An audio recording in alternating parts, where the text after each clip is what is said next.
पाटील साहेब, पायी दिंडी जी आहे मुंबईकडे निघालेली आहे. आजचा तिसरा दिवस आहे.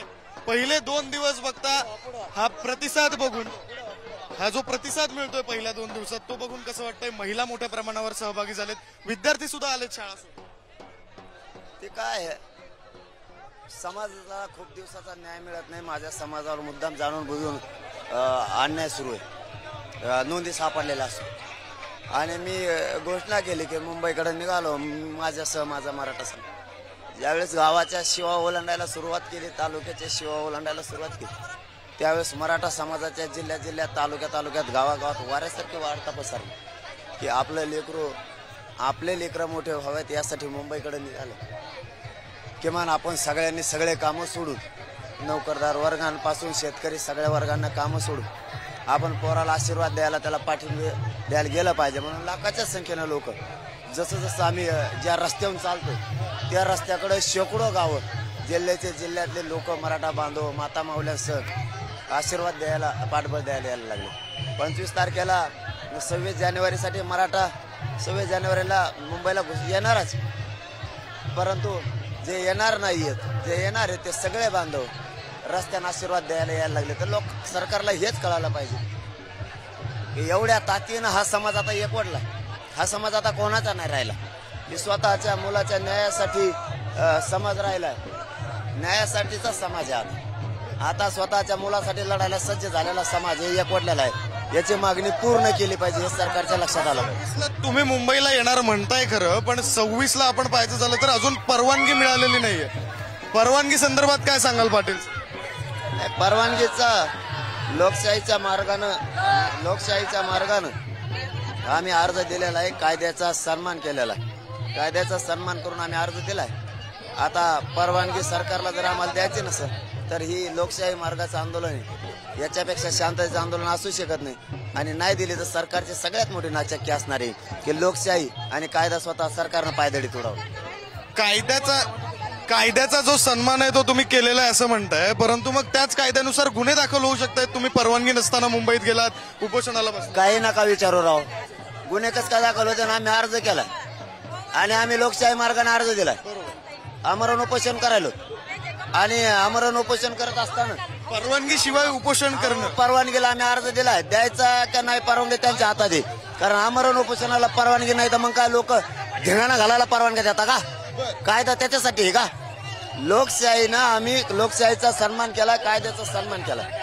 आम्ही अर्ज केलाय परवानगी द्या, आणि आमरण उपोषण याला परवानगी नाही, मग कशाला परवानगी देत? आणि सरकार जर अशा शांततेच्या आंदोलनाला परवानगी देणार नसेल तर यांनी लोकशाही मारून टाकली म्हणायचं. आणि सगळ्यात मोठं अपयश सरकारचं हे असणार आहे की त्यांनी मराठ्यांच्या शांततेच्या आंदोलनाला परवानगी नाही दिली. हे सगळ्यात मोठं सरकारचं अपयश असणार आहे. आणि सरकारनं त्या चुका करूच नाही. आता समाज एकवटलाय. समाज हे दैवत आहे त्यांचं, जनतेला दैवत मानतात आणि हा समाज जनता म्हणजे त्यांचं दैवत आहे. हे जर शांततेत मागणी करायला यायला लागली तर यांचा न्याय दिला पाहिजे. या भूमिकेत सरकार पाहिजे. उगा सत्ता आहे म्हणून अंगात रग आल्यासारखं काही बोलायचं असं नाही चालत. कारण हा लाखाचा समाज कशाला रस्त्यावर आला? नुसता आशीर्वाद आणि पाठीवर हात फिरायसाठी जर मराठा समाज ताकदीनं रस्त्यावर आलाय तर थोडाफार बी मुंबईत त्रास दिला तर मुंबई तर गल्लीत मराठी असणारच आहेत. पण राज्यातल्या सगळ्या रस्त्यावर नुसते मराठी आणि मराठीच असणार आहे. मुख्यमंत्री जे म्हणालेत की या पायी दिंडीमुळे लोकांना त्रास होतोय, त्यामुळे जरांगे पाटलांनी दिंडी थांबवावी. म्हणजे लोकांना त्रास होतोय असं तुम्हाला कोण सांगतायत का सर्वसामान्य? मग शिंदे साहेबांना तेच म्हणणं आहे आमचं सुद्धा. 7 महिने झाला आम्हाला नाही यायचं तिकडे. आम्ही आमच्या गावात आंदोलन करतोय. तुम्हाला सांगितलं होतं तुम्ही आमचे 54 लाख पत्र सापडीत प्रमाणपत्र द्या. तुम्ही दिले नाहीत, मग कुठं यावं लागेल आम्हाला? एक शेवटचा प्रश्न. आजचा दिवस संपूर्ण देशासाठी महत्वाचा आहे. मोठं उत्साहाचं वातावरण आहे. राम मंदिराची प्राणप्रतिष्ठापना होते. मागच्या शेकडो वर्षांचा वाट पाहत होतो हा हिंदू समाज, भारत वाट पाहत होता, आणि आता राम मंदिराची प्राणप्रतिष्ठापना होते. आपण कशा प्रकारे साजरा करणार? आज हा हिंदुस्थानवासियांचा, भारतवासियांचा आनंदाचा दिवस हे आम्ही 15 दिवसापासून म्हणतो. आम्ही आता पुढं निवेदन केलेलं आहे, तिथं आनंद उत्सव साजरा करणार आहे. कारण खूप दिवसाच्या प्रतीक्षेनंतर हिंदू धर्माला हा आनंद बघायला मिळाला.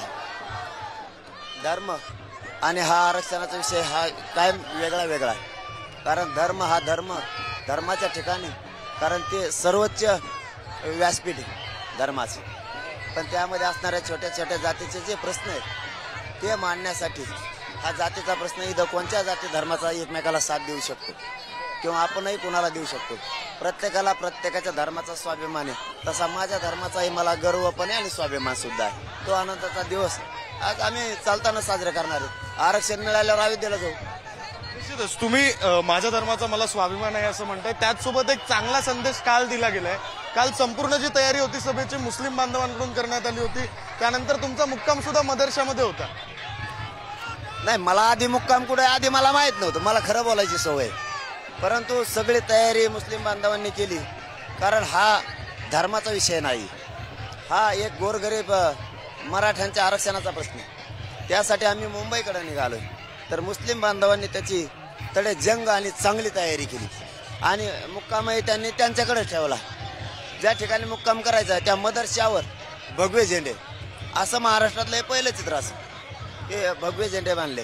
हा खूप मुस्लिम आणि हिंदू एकतेचा चांगला संदेश.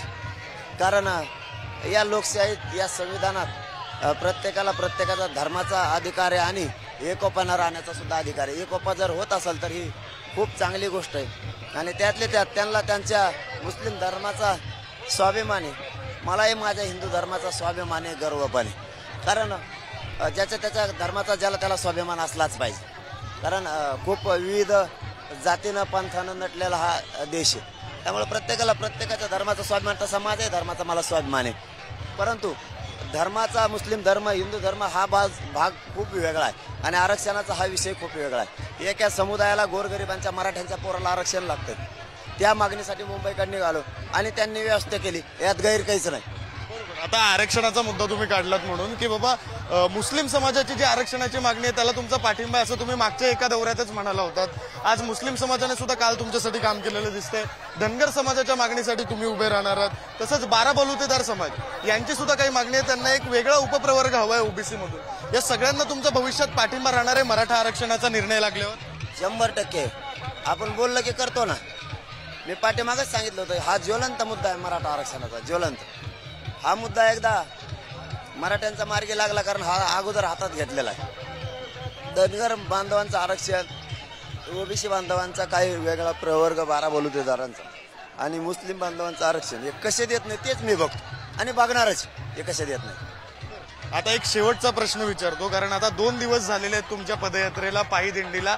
तुम्ही सुरुवातीला 2 ते 3 कोटी हा आकडा सांगितला होता. हा प्रतिसाद बघितल्यानंतर किती आकडा सांगताय? मुंबईमध्ये किती आकडा येऊ शकतो? मराठीच घरी राहत नाही दादा. आता तो आकडा कितीतरी पार होणार. कारण आता थोडी उलटी आणखीन परिस्थिती झाली आणि पुढारी चॅनलला मी हे जबाबदारीनं सांगतो, परिस्थिती सगळी उलटी झाली. आता पहिल्यांदा सगळे मुंबईत येणार होते, आता ते मुंबईत 2-3 कोटी तर येणारच आहे. पण जर तिथं काही त्रास झाला तर इकडं रस्त्यावर बी मराठी उभा राहणार आहे. म्हणजे आणखीन मराठीने यात बदल केला. कारण सांगतानाच मला आशीर्वाद देतानाच सांगायला लागले, भाऊ तुम्ही जा, लेकरांसाठी लढायला चाललात, आम्ही तुमच्या पाठीचे, तुम्हाला नुसता तिथं मुंबईत त्रास देऊ द्या, इकडं रस्त्यावर आम्ही परत लाखानं उभे राहणार आहे. म्हणजे मुंबईसह उभा महाराष्ट्र आंदोलनाने व्यापला जाणार. पण ते शांततेत असणार आहे.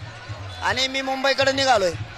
जशी जशी मी शिव ओलांडन रस्त्यानं जाताना तसे लोक पुढं रोडवर येऊन थांबायला लागले की पोरगा मुंबईकडे चाललाय आपल्या लेकरांच्या हितासाठी, न्यायासाठी, त्याला भेटून आशीर्वाद द्यायचा. लोकांनी कामं फेकून दिले, नोकऱ्याला रजा दिल्या, व्यवसायवाल्याने व्यवसाय बंद केले. गेवराई म्हणून तालुका आहे, गेवराई तालुका पूर्ण बंद होता मनानं. पूर्ण रोडवरती 7 किलोमीटरवर उभं राहायला जागा नाही. इतका मराठा समाज ताकदीनं रस्त्यावर यायला लागला मला आशीर्वाद द्यायसाठी मुंबईपर्यंत जाताना. आणि या रस्त्यावरती नुसता मराठा आणि मराठाचे भेटायला. तुमची लोकप्रियता आपण या पायी दिंडीमध्ये सुद्धा पाहतोय. इतकी लोकप्रियता आहे, इतका समाज तुमच्या सोबत आहे. मुंबईला सुद्धा इतका समाज येणार आहे.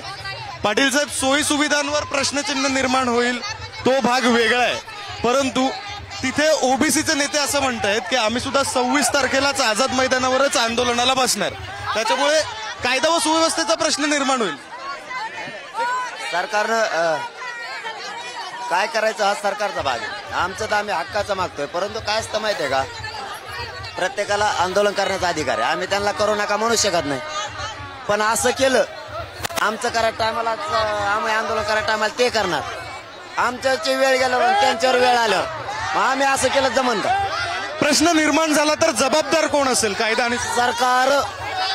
बरं, आपण ही जी प्रतिक्रिया मनोज जरांगे पाटील यांच्याकडून मिळवलेली आहे, त्या प्रतिक्रियेत त्यांनी असं म्हटलंय की कायदा आणि सुव्यवस्थेचा प्रश्न जर मुंबईमध्ये आल्यावर निर्माण झाला तर त्यासाठी पूर्णतः केवळ आणि केवळ सरकार जबाबदार असेल असं त्यांनी म्हटलेलं आहे. कॅमेरा पर्सन ललित चौधरी सह मी विक्रांत शिंदे, पुढारी न्यूज, अहमदनगर.